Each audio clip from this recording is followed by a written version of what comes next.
स्वस्ति श्री सरस्वते नमः। स्वस्ति श्री गणेशाय नमः। स्वस्ति श्री गणेशाय नमः। श्रीकृष्णं नारायणं वन्दे कृष्णं वन्दे प्रतासुतं कृष्णं नारायणं रूपं कृष्णरूपं प्रतासुतं यं प्रवचन्तमनुपेतं वेदकृत्यं द्वैपायनो गिरेकातर्या पुत्रेति तन्मया करभूतिमेन्दुः इष्टं सर्वभूतहृदयं मुनिमानतोऽस्मि। नारायणं नमस्कृत्य नरं चैव नरोत्तमं देवीं सरस्वतीं व्यासं ततो जयमुदीरयेत्। या सर्वाराधिकारूपं कृष्णरूपं जगत्प्रियं वन्दे मोहनासाय परमानन्दमाधवम्।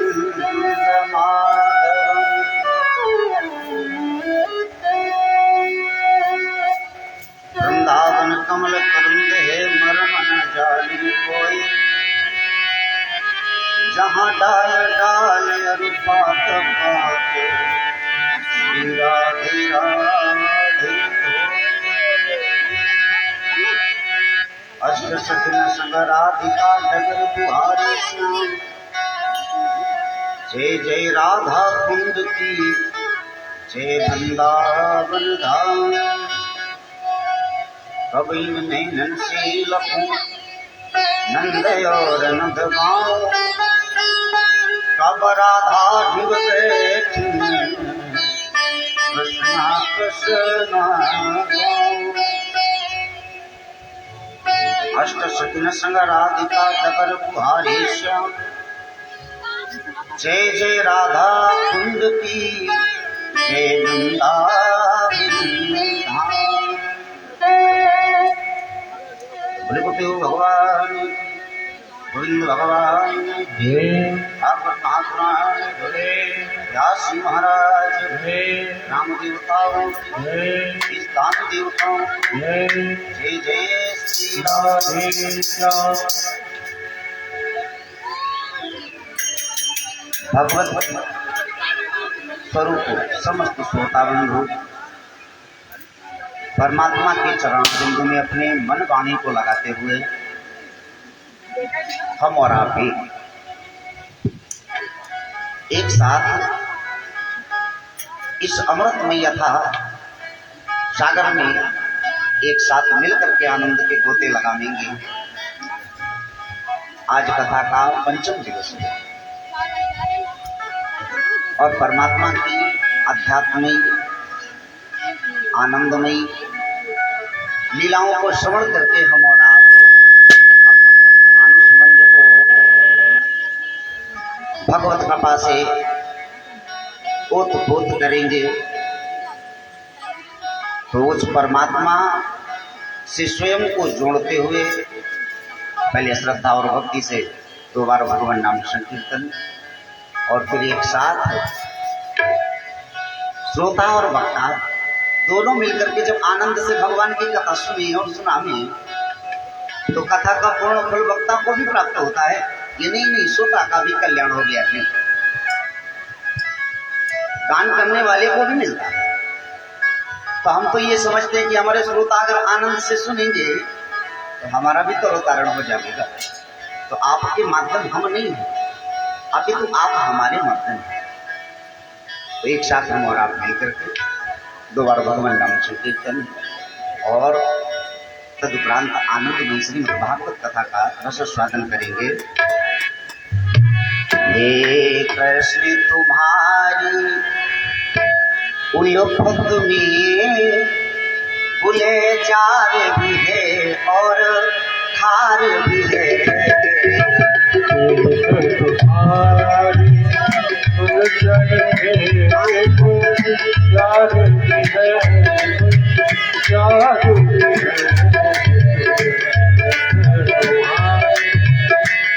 क्या प्रेम है लोक निराले का, जहाँ प्यार भी है और मार भी है।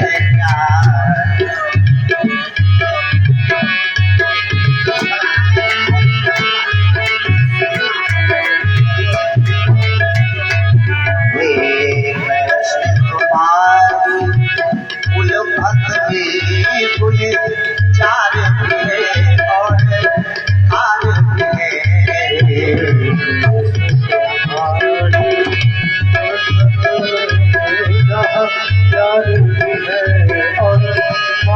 भी है। एक हाथ में प्रेम हरी बंसी, एक हाथ में चक्र सुदर्शन है। एक हाथ में प्रेम हरी बंसी, एक हाथ में चक्र सुदर्शन है। एक हाथ में प्रेम हरी बंसी, एक हाथ में चक्र सुदर्शन है। हम क्या समझे चालों से, हम क्या समझे चालों से। कैदार भी है और मार भी है। चालों से इकरार भी है और मार भी है। क्या लोग है प्रेम निराले का, जहाँ प्यार भी है और मार भी है। रानी कहा जहाँ प्यार भी है, जहाँ मार भी है। श्याम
ड्यूटी पर पहरे तारोनी पूछा तो सुदामा, ये बोले मैं तो उस कृष्ण का तालिब हूँ, मैं तो उस कृष्ण का तालिब हूँ। मेरा यार भी है दिलदार भी है, मैं उस कृष्ण का तालिब हूँ। मेरा यार भी है दिलदार भी है। क्या लोग है प्रेम निराले का, जहाँ प्यार भी है और मार भी है। प्रेम निराले का, जहाँ प्यार राजकुमार भी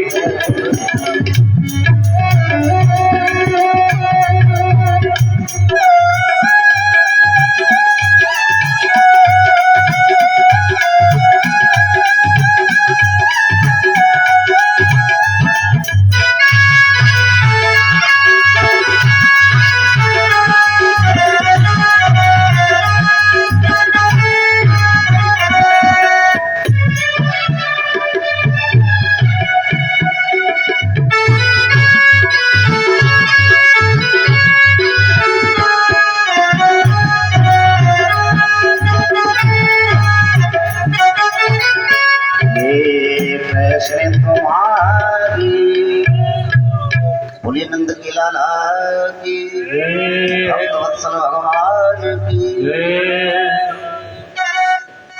तो भगवान क्या कहते हैं, देखो भाई वस्तु में तो दोनों है ना यहाँ,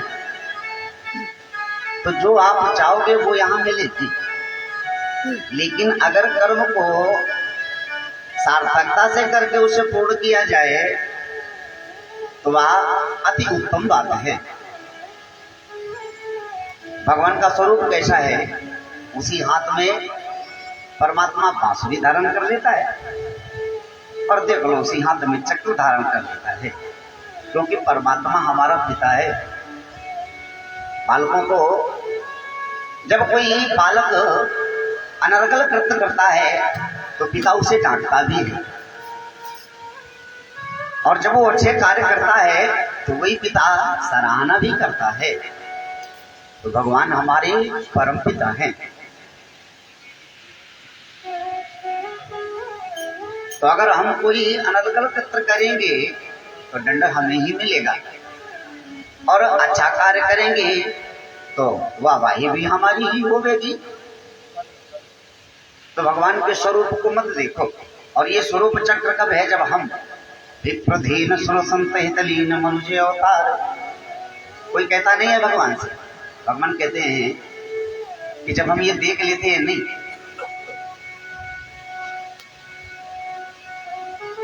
इस संसार में अब पापाचार दुराचार अनाचार पूर्ण रूप से अपना प्रभाव जमाए है, तो मैं किसी के कहने से थोड़ी ना आता हूं। निज इच्छा निर्मित तनु माया गुण गोपाल। तो अपना ही निर्णय स्वयं का धारण कर लेता हूं। निज इच्छा निर्मित तने माया गुण गोपाल। तो भगवान के अगर शरणों में शरणार्थी बन के रहोगे तो परमात्मा कहता है तुम्हारा कल्याण है।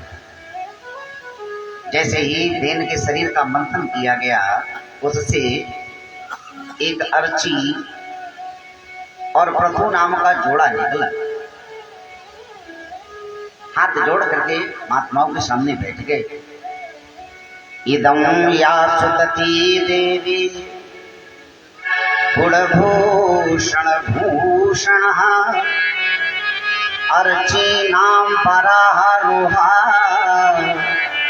प्रथमेवाधवरुन्धति। अर्चीनां प्रथमेधाधिवरुन्धति। तो अर्ची और प्रथु नाम का जो जोड़ा प्राप्त हुआ, महात्माओं से हाथ जोड़ करके निवेदन किया, प्रभु आप हमारे जन्मज हैं और इस मृतक देह से जन्म हुआ है, इसीलिए इनका नाम पड़ा प्रथु पृथक।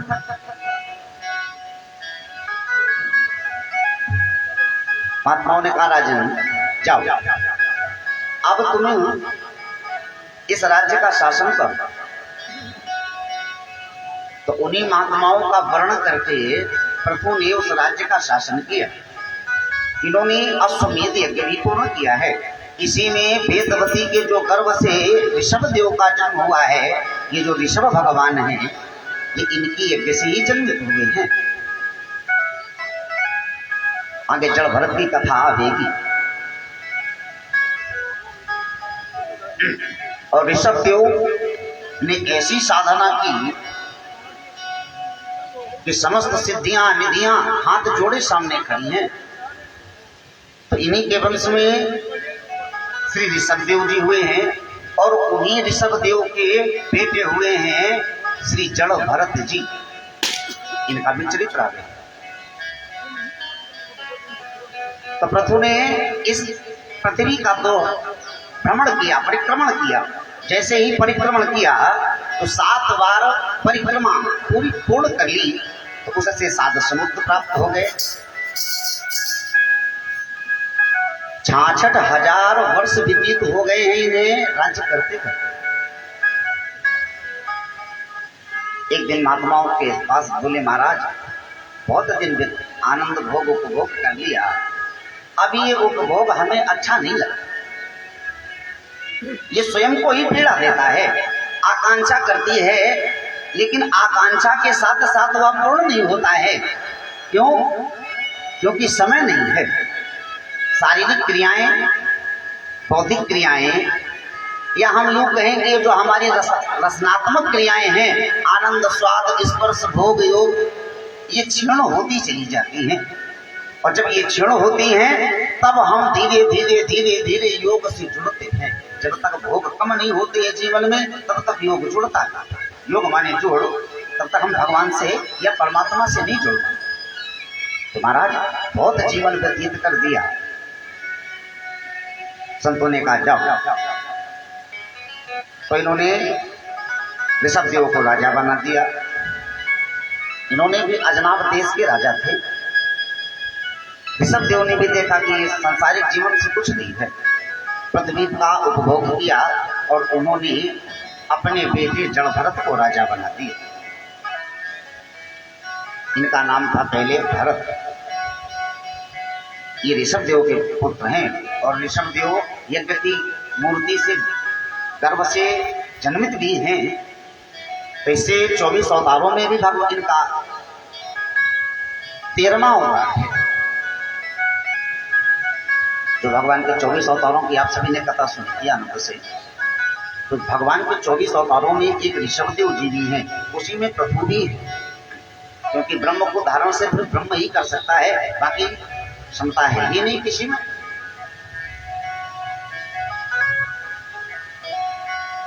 तो जड़ भरत, ये राजा भरत थे।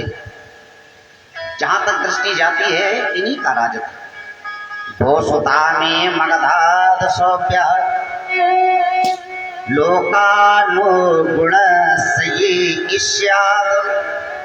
किमासितो में त्वाएषां रूपम राजर्षि दृष्टि सप्तमी। जहां तक दृष्टि जा रही है तुम्हारी, यहां तक हमारा राज। इनका भी एक दिन भोग विलास से आनंद समाप्त हो गई रुचि। तो ये ब्राह्मणों के पास गए और पहले दीक्षित हुए। गुरु दीक्षा से गंडकी नदी के किनारे बैठे हैं। क्या देखते हैं कि एक गर्भिणी स्त्री हिरणी जल पीने आई है और उधर एक सिंह खड़ा है। उसने घोर गर्जना की।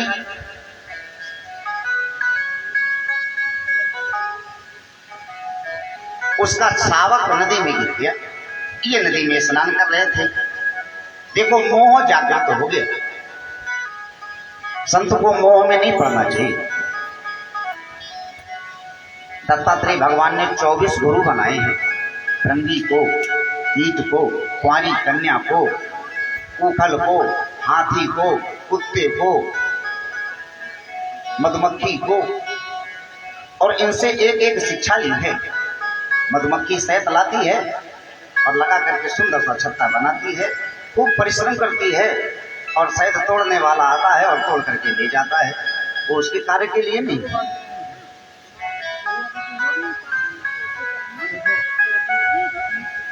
हाथी में रसना, इस पर 7 तो रस बताए गए हैं। उन रसों में 5 रस ऐसे भी हैं जो उन्माद हैं।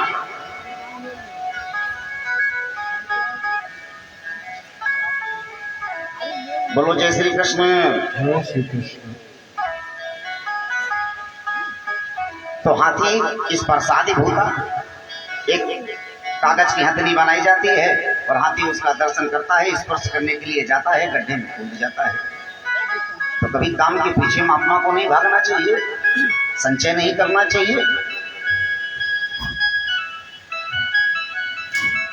और महाराज को मोह जागृत हो गया, सारा राजपाट छोड़ करके भजन करने के लिए आए हैं। और सुखदेव जी कहते हैं, राजन, मोह ही समस्त व्याधियों का जन्मदाता है। जहां इस जीव ने मोह किया, अपने चित्त को कांटा चुभोना प्रारंभ किया, वहीं से इसे दुख मिलना प्रारंभ हो जाता है। अब जरा विचार करना, मोह कैसा है? मोह हमारा एक जगह नहीं रहता है। अगर एक जगह ही रहे तो अच्छी बात है, लेकिन ये मोह हर जगह जगह हो जाता है। तो जब जगह जगह फैलने लगा तो महाराज फिर तो गड़बड़ होगा। कैसे? अभी हम शांत हैं, दीपक को देखा है ना, दीपक एकदम सुस्थिर जलता रहता है,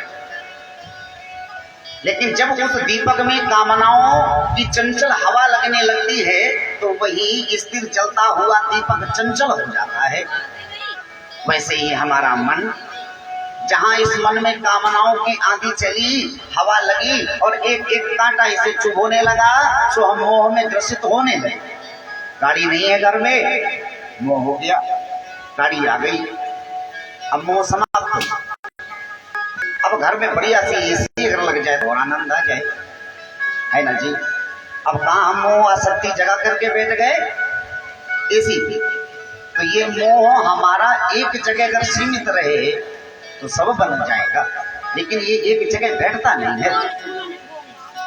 तो तुलसीदास बाबा कहते हैं, और इस संसार में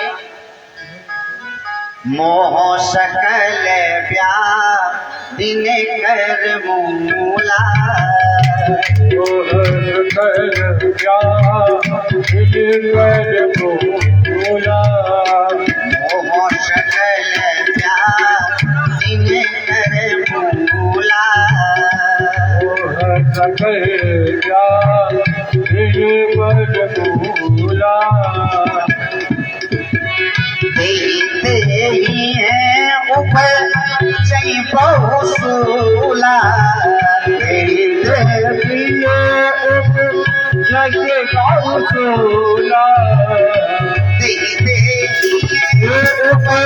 जे बहुसूला, मोह सकल व्याधि ने कर मूला, मोह सकल व्याधि ने कर मूला।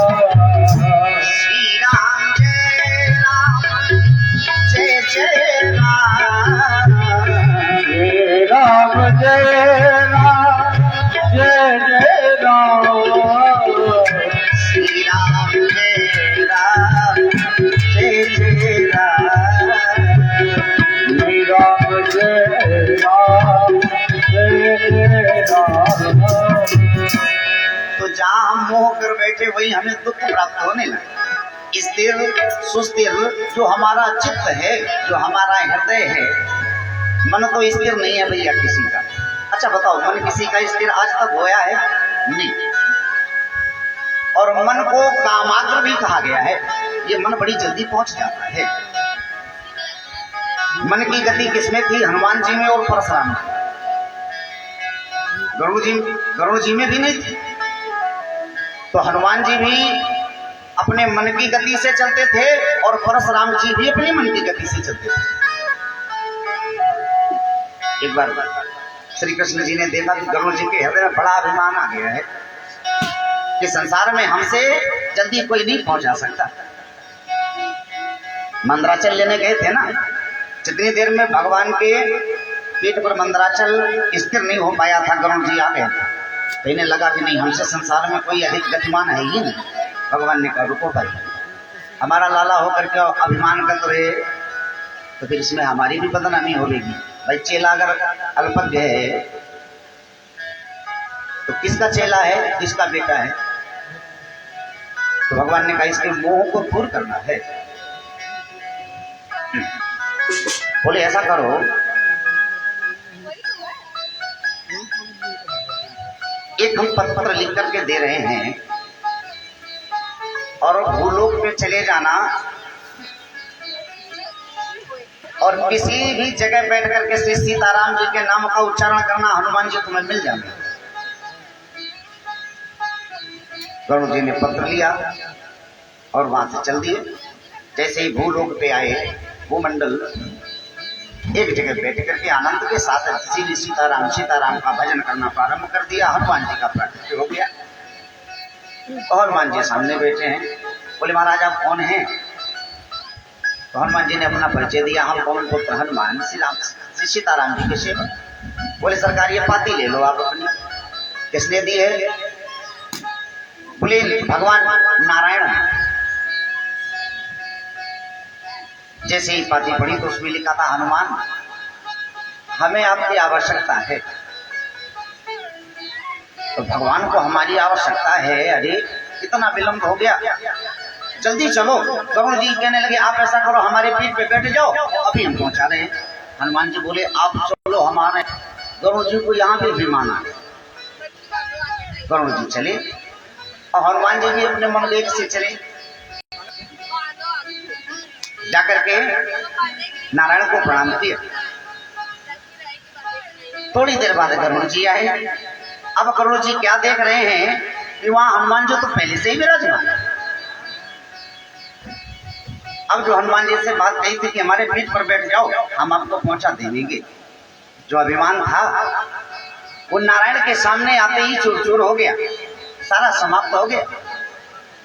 तो नारायण के सामने जाने से ही अभिमान हमारा समाप्त हो सकता है, बाकी संसार में ऐसा कोई नहीं है। वो तो हमारी बड़ाई कर देते हैं ना, और जैसे ही बड़ाई करना प्रारंभ किया तो हमारे हृदय में अभिमान हो गया कि वाह भाई हमारे जैसा दूसरा है ही नहीं। तो संसार ये हमें मोह और अभिमान देता है, इससे छुड़ाने का कार्य तो हमारे संत और भगवंत ही कर सकते हैं।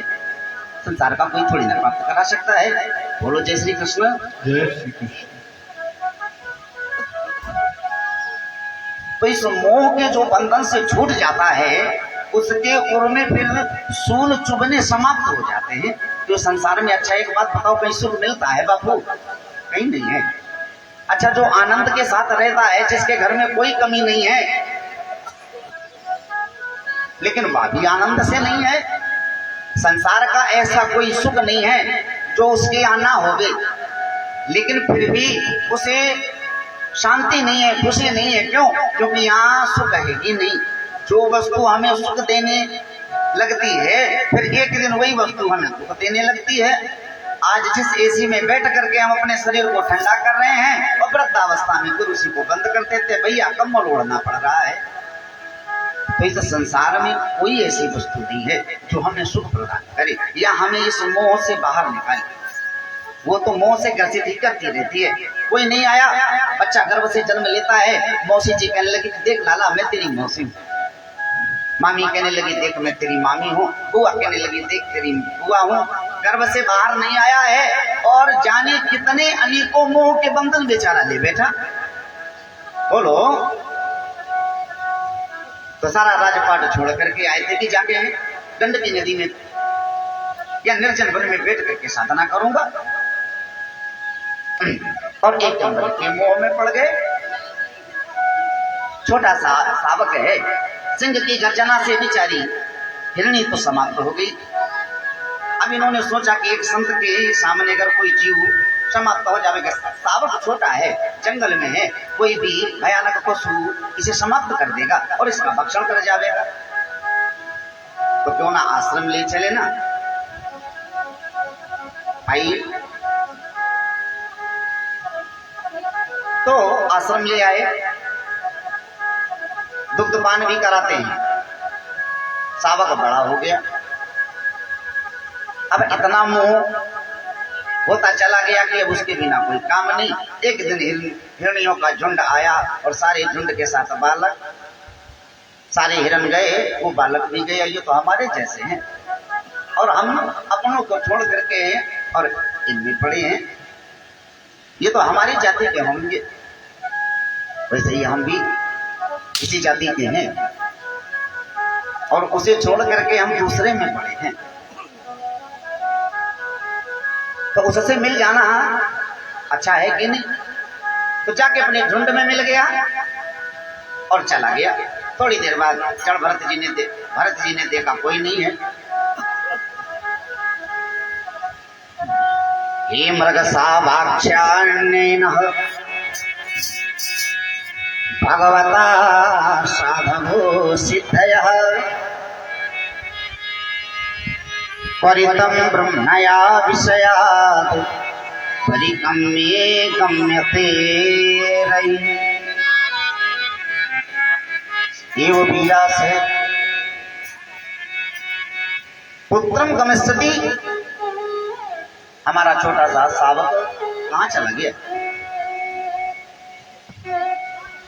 और देखो सावक कहते कहते और प्राण समाप्त कर दिए। जैसे ही प्राण समाप्त हुए अंते गति सामति, लगन तो हमारी लग गई थी ना सावक में।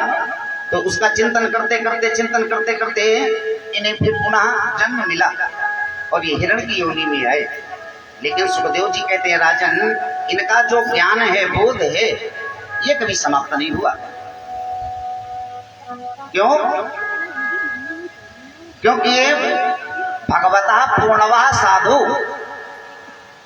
कभी कभी साधुता को भी मोह हो जाता है, इसीलिए सुनाया गया है कि साधु को मोह में नहीं पड़ना चाहिए। ये ना समझे कि हम साधु हैं तो हमें मोह नहीं होगा। संसार बड़ा विचित्र है। तो ये भगवता प्रीत्वा साधु, ये जन्म से ही साधु है। भगवता पूर्णिमा साधु श्रद्धया यततां सदा भक्तिर भगवती ब्रह्मा अन्यानां विषया बनत। क्योंकि ये भी विषय से ही मारे गए हैं। जो विषय का मारा जाता है ना, वो बड़ी जल्दी जागृत होता है। तो उससे आसक्ति हटने से ही इनके हृदय में वो भगवत का ज्ञान जो है परमार्थ, वह समाप्त नहीं हुआ। दिव्य ज्ञान से साधव फिर श्रद्धया यतता सदा, सुहृदया भी है, करुणामयी भी है, दयालु भी है, निष्ठावान भी है। तो यही तो साधु के लक्षण होते हैं। और कौन से लक्षण है बताओ भाई? तो साधु को उतना दयावान होना चाहिए कि जितने में स्वयं बंधन में न बंधे, दूसरे को बंधन से मुक्त कर देवे।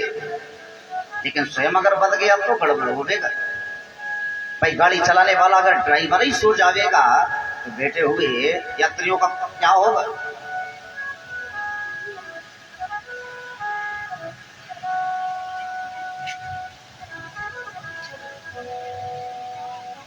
हृदय में ज्ञान है। एक दिन क्या होता है, जंगल में आग लग गई और जंगल में आग लगते ही समाप्त हो गए, जल गए। तो अब की पुनर्जन्म में इन्हें एक ब्राह्मण के घर में जन्म मिला है। इन्होंने धारणा बना ली कि हम आज के बाद कभी अब बोलेंगे ही नहीं, मौन व्रत ले लिया। और जब मौन व्रत धारण कर लेंगे तो हमसे कोई मिलेगा नहीं। जो अच्छे साधु होते हैं ना, वो अधिक समय तक किसी से मिलते ही नहीं, या यूं कह दिया जाए वो सबको मिलते ही नहीं। और अगर मिल भी जाएं तो थोड़ा सा ही समय आपको मिलेगा और इसके बाद कहते हैं जा भैया अपने घर जा, अपना काम कर जाकर। तो ये क्यों कहते हैं कि काम कर जा करके? क्योंकि वो जानते हैं कि हम भी काम कर रहे हैं, लेकिन काम करने में हमारे और उनके दोनों में भिन्नता है। वो राम का काम कर रहे हैं, हम काम का काम कर रहे हैं। तो अगर संसारिक हो तो संसार में रह करके और शुद्ध हृदय होकर के अपने उस जीवन का पालन करो। और अगर अधिक देर तक उनके पास बैठे रहे आप तो समझते ही हमारा समय खराब करेगा। उतनी देर जाकर के मैं भगवान का नाम लूंगा, पूजा करूंगा, उनकी साधना करूंगा। तो इन्होंने कह दिया कि आज के बाद मैं बोलूंगा ही नहीं।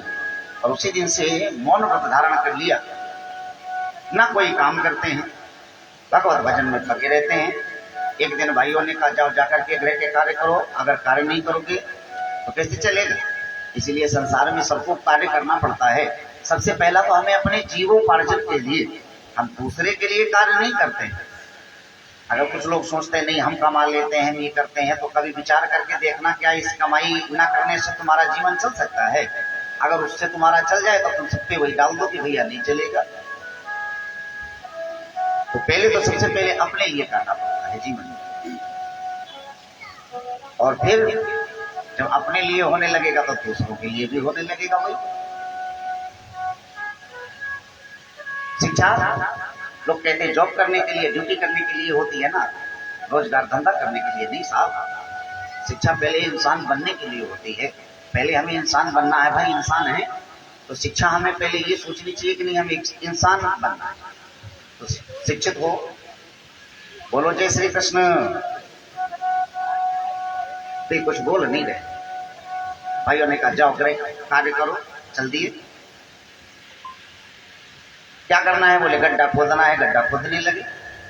अब एक ही जगह गड्ढे खोदे, 7 फीट का कुआं कर दिया। कुछ पड़ोसी निकले खेत वाले, बोले भैया ये क्या?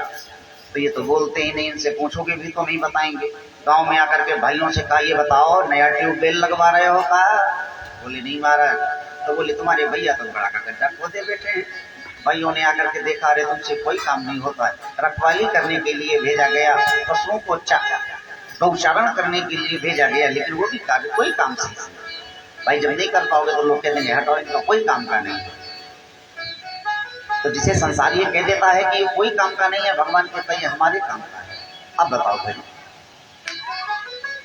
तो ये भगवान में रंग गए। एक दिन खेतों की रखवाली कर रहे थे, उसी समय सुखदेव जी कहते हैं राजन,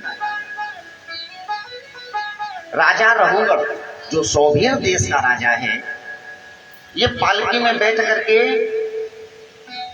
कपिल महाराज का दर्शन करने जा रहा था,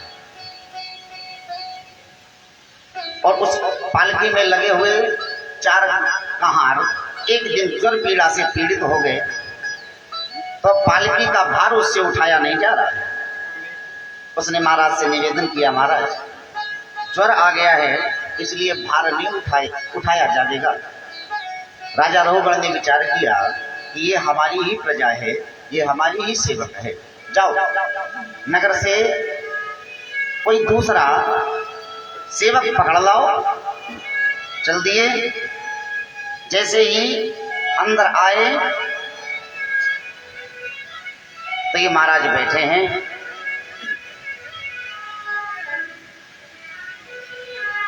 सेवक ने देखा हट्टा कट्टा है, पागल मत वाले बाबरे को देखो, भगवान कोई रोग नहीं देता है उसे।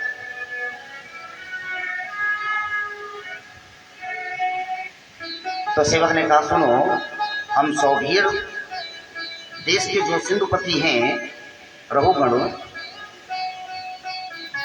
उनके हम सेवक हैं, और महाराज की पालकी जा रही है, उन्हें कपिल मुनि के आश्रम में उनसे गुरु दीक्षा लेने जा रहे हैं, तत्व ज्ञान लेने जा रहे हैं। ये कुछ बोले नहीं। सेवकों ने पकड़ा इनको, सेवकों के साथ चल दिए, कुछ बोले नहीं। सेवकों ने पालकी में लगा दिया, लगा गए। एकदा ही तुझ बरह मात्रा लोकान अंगते, समाहिता पुरुषो त्रिदस्ता, विश्वदाम स्वअंबिका, रघुगण उराराध्य, राजर्षि सिंधु सौरभी।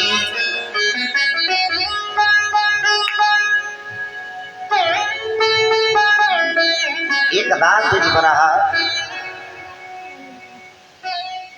इनको लगा दिया।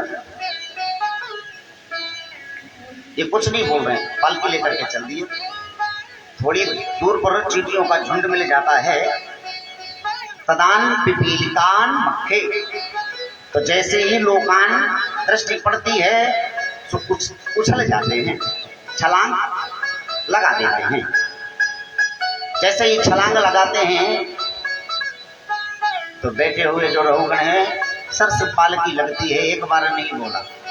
लेकिन साधु अपना स्वभाव कैसे बदलेगा भाई? चंदन का कार्य है शीतलता देना, चाहे वो दुष्ट के माथे पर लगे चाहे वो संत के माथे पर लगे, उसका कार्य है शीतलता देना। तो संत अपना स्वभाव नहीं बदल सकते। फिर चीटियों का झुंड मिला, फिर छलांग लगा दी फलांग।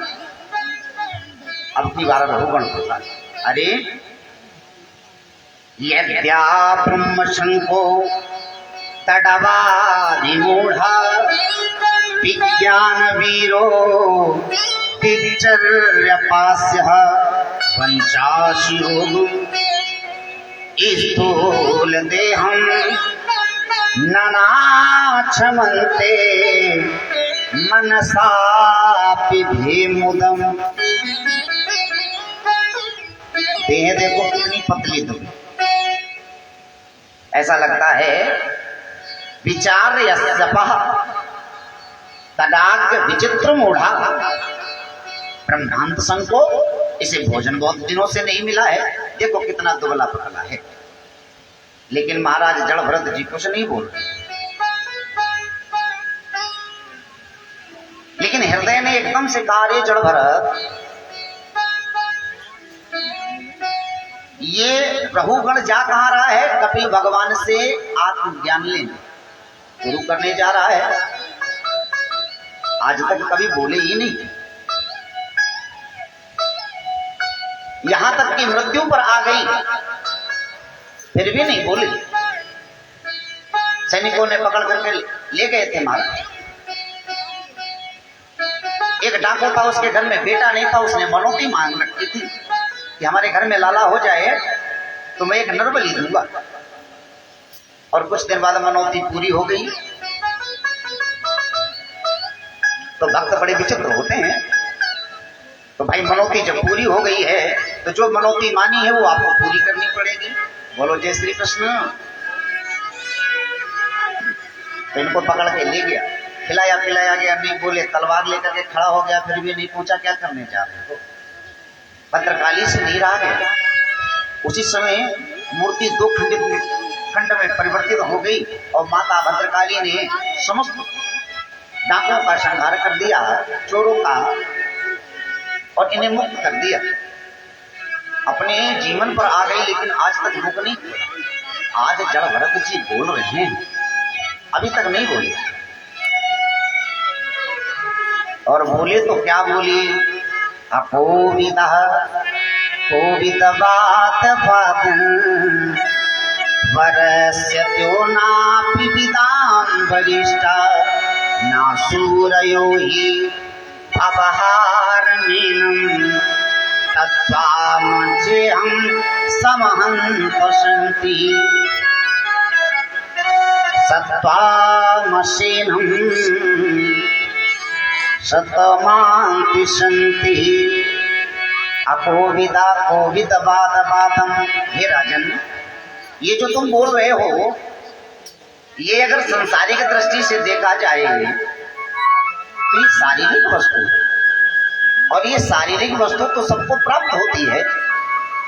किसी को पतला मिल गया, किसी को मोटा शरीर मिल गया, कोई छोटा नाटा हो गया, कोई गोरा काला हो गया, बस।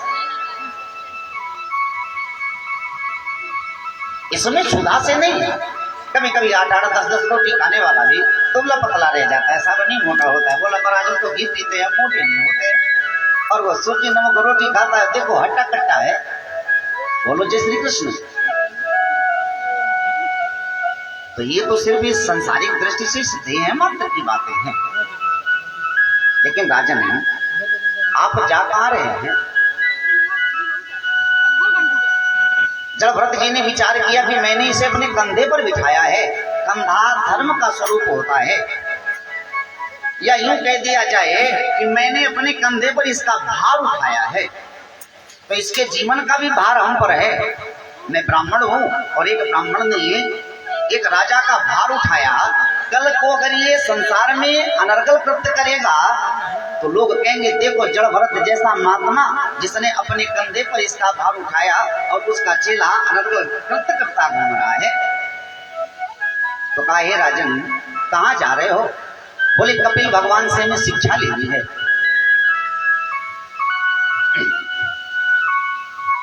क्या शिक्षा लेने जा रहे हो?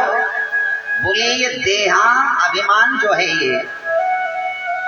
ये क्या है? बोध की शिक्षा लेने जा रहे हो,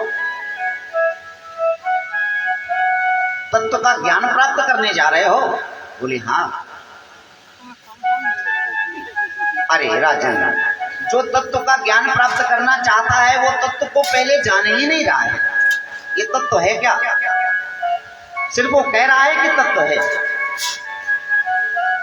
जिस देह में बैठे हो सबसे पहले तो इसी को पंच तत्व से बनाया गया है, और उस पंच तत्व की नगरी में तू बैठ करके देहाभिमान में बैठा है और तत्व का बोध करने जा रहा है। तत्व का बोध तो वही कर सकता है जब स्वयं में इन तत्वों का बोध कर ले। क्षिति जल पावक गगन समीरा पंच तत्व अतिरचित शरीरा। क्षिति जल पावक गगन समीरा पंच रचित अति अधम शरीरा।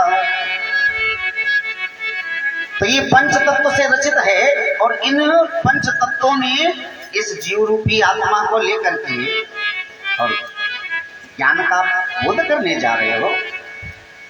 पहले इस देहाभिमान से बाहर निकलो, और जब तक हम अपने देहाभिमान में घुसे रहेंगे ना, हमसे कोई सुंदर नहीं है, हमसे कोई अच्छा नहीं है, तब तक समस्त संसार का हम बोध ही नहीं कर पाएंगे। भाई जागोगे, देखोगे कब? जब अपने से बाहर निकलोगे ना, और जब स्वयं को अपने में ही देखते रहोगे तो फिर नहीं होगा ही। जैसे ही श्रवण रंगों में वाक्य पढ़िए, सो हाथ जोड़ करके बाहर निकल करके बैठ गया। हम जानते हैं महाराज, आप हैं कौन? बोले राजन, तुम सौभीर देश के राजा हो, लेकिन हमारा राज्य इतना बड़ा है। अहम पुरा भरतो नाम राजा विमुक्त तुष्टा तद संद बंधन आराधनम भगवत इह मानो मृगवो वयम मृग संगात सिद्धा। तो बोले महाराज, इतने से ही क्या अभिमान आने से हम बंधन में हो गए? बोले राजन, इतना बड़ा अभिमान? अरे मैंने सिर्फ थोड़ा सा मोह मृग से किया था, और भगवान से मिलने ही वाला था, लेकिन उस मोह के आते ही हमारा उस परमात्मा से बंधन टूट गया। और तुम कह रहे हो पंचदेह में पंच तत्वों को लेकर के 5 कर्मेंद्रियां, 5 ज्ञानेंद्रियां, 11वां ये मन जो राजा है, ये 10 घोड़े लेकर के दौड़ रहा है, और फिर भी कहते हो कुछ है। मैं तो सिर्फ छोटा सा एक मृग छौना के मोह में आकर के बंधन में बन गया था। रघुगढ़ महाराज अब कुछ बोल नहीं पा रहे हैं। महाराज हाथों को जोड़ लिया, प्रभु हम जान गए कि आप ब्राह्मण हैं, क्षमा चाहता हूं। पैरों को पकड़ लिया। रघुगण ये जानता है आज तक इसने जीवन में कभी ब्राह्मणों का अपमान नहीं किया है। अब ब्राह्मण ऐसा कृत्य भी ना करें कि उन्हें अपमानित करना पड़े। बोलो जय श्री कृष्ण। बातें तो दोनों हैं भाई, भाई हम ऐसा कुछ काम ही नहीं करेंगे जो आप हमें डंडा लगाओ। तो हम अगर स्वयं में अपमान लेना चाहेंगे, संसार में सब कुछ मिलता है ना भैया, बोलो। अगर तुम चाहो तो आज तक कभी ब्राह्मण का अपमान नहीं किया है। चरणों को पकड़ लिया और कहने लगा, हे प्रभु आप क्रोध में मत आना, क्योंकि अगर आप क्रोधित हो करके, मैं क्षत्रिय आप ब्राह्मण, अरे मैंने ऐसे कौन से जुगुप्सुप कर्म किए थे कि मेरी मति मारी गई थी, जो आज ब्राह्मण को और स्वयं की पालकी में लगाया। जलभरत जी कहते नहीं राजन, हम तो प्रजा हैं, प्रजा में कोई भी हो गए वो राजा का सेवक होता है, क्योंकि वह प्रथम पुरुष है। रघुबल जानता है कि अगर इन्होंने क्रोध कर लिया तो हमारा कुलम समूलम नाहम विसंखे सुरराज वज्रा न प्रसून्न झूला नयम से डंडा। हमें संसार में किसी से भय नहीं है, ना हम विशंखे सुरराज वज्र न त्रसून छूला न यमस दंडा ना अर्क नलो ना चंद्रास चक्रम विशंखे ब्रह्मकुलात्माना। लेकिन हाँ विशंखे, बस इसका डर है अगर आपने श्राप दे दिया तो कुलम समूलम अस्त्र का प्रयोग करो तो हम उसी को आघात पहुंचा सकते हैं जिस पर हमने उस अस्त्र का प्रयोग किया है। और इसे तुलसीदास बाबा बड़ी सरल भाषा में लिखते हैं, इंद्र पुलिस समय शूले विशाला